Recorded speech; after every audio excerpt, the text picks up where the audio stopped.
Iain Duncan Smith. Mr. Speaker, I fully recognise my right honourable friend's serious dilemmas. It's not an enviable position. But the application of Tier 3 to London raises some questions. In my borough, I had long conversations with public health and the hospitals, and they maintain the infection rate is almost exclusively now amongst school children and then secondary school children, and passing on to their parents, those two least at-risk groups.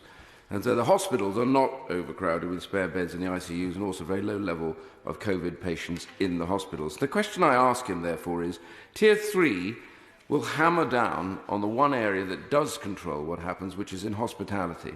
And the key area here, surely, is that in doing that, they will shift back to their homes. And it is that area where we would worry about with off-licences selling alcohol late in the evening.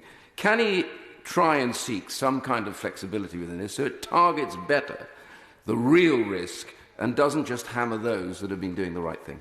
We're always open to finding new ways that protect the economy as much as possible to bring this virus under control. And I share that my right honourable friend's desire to get this under control and keep it under control until a vaccine can make us safe. But unfortunately, this is no longer just a problem in Waltham Forest and North East London amongst school-aged children, which it has been until the last week's data. The case rate amongst the over 60s in Waltham Forest is now over 250, and we're seeing rising over the last week, and we're also seeing rising admissions to hospital.